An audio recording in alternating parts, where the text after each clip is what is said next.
Last but definitely not least is Ooh. a wine made by a woman who's actually called Jane Eyre, who's Aussie, was a hairdresser, but loved wine. And one of her clients in Melbourne, her husband was a wine critic. And Jane Eyre said to her, like, look, where can I learn about wine? And this woman was like, oh, well, we actually have contacts in Burgundy. So she went over to Burgundy, fell in love with it. Then went back to Australia, worked at Cullen Winery in Margaret River. Then she went to work for Felton Road in Atarangi in New Zealand. Okay. Then she went to the Moselle, as we were talking about earlier, and worked with Ernie Lucen, who's an amazing producer in Germany. Made some nice cask wines. Yeah. Yeah. Very And then important. she set up in Burgundy, and now she's a negociant, so she deals with grapes from around various sites in Beaujolais. And it's the Fleurie. So I'm just going to bring this bottle. So Fleurie, so we're in Burgundy, but we're in the southern part of Burgundy, Beaujolais. I think most people, when they think of Beaujolais, they think of Beaujolais Nouveau, which is like you must drink it within the first year.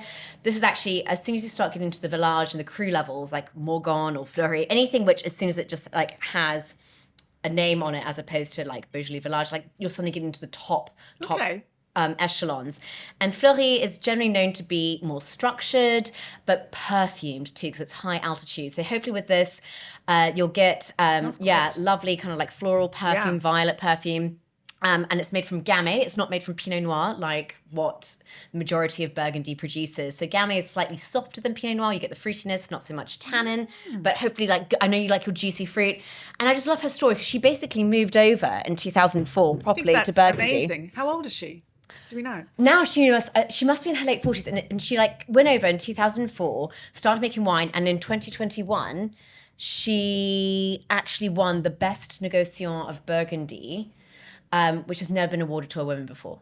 And it was like given to this like Aussie powerhouse. And I was just she used to be a hairdresser. Yeah. From Amazing, Melbourne. Right?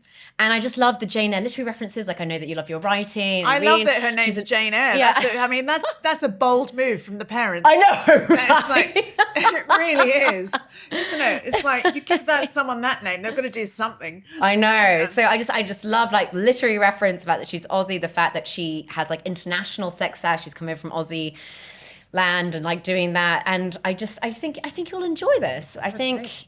Yeah, I was trying to work out what kind of reds you'd enjoy. That's delicious.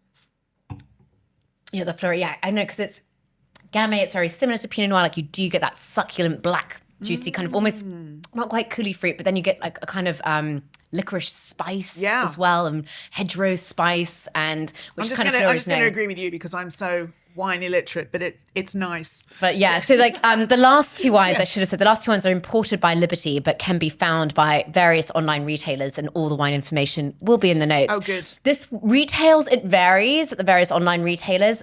It's around £39. Okay. But it's because she's a top producer.